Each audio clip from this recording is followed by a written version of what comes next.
ڕێکخراوی خوشکانی ئیسلامی کوردستان پێی نایە 30 ساڵی دامەزراندنیەوە. ئەو ڕێکخراوەی هەموو هەوڵەکانی بۆ گەشەپێدان و پەروەردەکردن و دروستکردنی کەساتیەکی باش و بەسوودە بۆ کۆمەڵگا بەتایبەت کچانی تازە پێگەیشتوو. سکرتێری ڕێکخراوی خوشکانی ئیسلامی دەڵێت لەم کۆبوونەیەدا کە کۆبوونەیەکی ڕاوێژکاریە، بەرنامە و پلان و پێشنیارەکان تاوتوێ دەکرێت، ئامادەکاری دەکەن بۆ داڕشتنی پلانی نوێ بۆ ئەم ساڵیان و ئامادەکاری بۆ کۆنگرەی چوارەمیانە.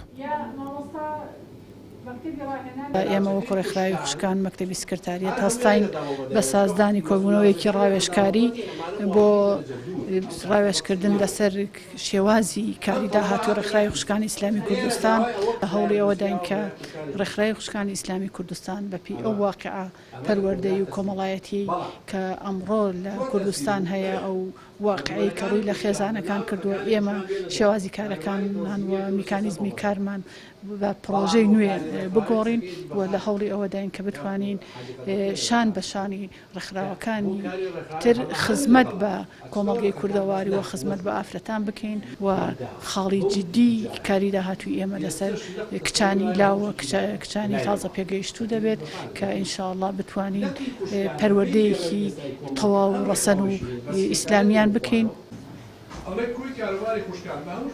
ساڵانە ڕێخستنەکانی ڕێکخراوەکە بە هەماهەنگی لەگەڵ سەرکردایەتی و ئەنجومەنی باڵای کۆمەڵی دادگەری دەبێت.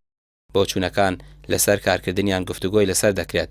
سەرکردایەتی و ئەنجومەنی باڵا بوونی ڕێکخراوی خوشکانی ئیسلامی با گرنگ دەزانن کە توانیوێتی خەڵکانێکی زۆر بە پەروەردەیەکی ئیسلامی پێبگەێنن.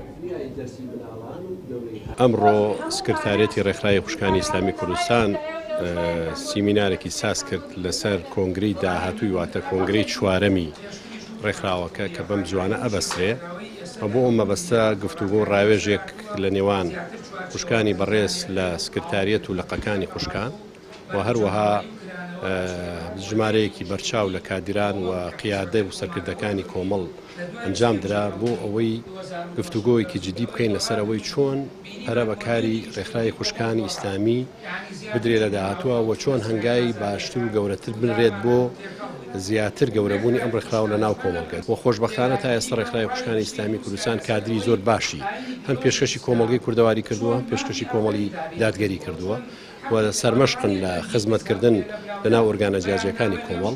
بۆیە پرۆژە و بەرنامەکەیان وایە کە ئەمە زیاتر پەرە پێدەن، زیاتر گەشەی پێبن و ئێمەش لەو ڕۆوە ئەوەی بە باشمانزانی لە کۆبوونەوەکە باس کرا و ئاماژەی بێکرا کە لە کۆنگرەکە بخرێتەوە بەردەست کادرانی خوشکان بەگشتی.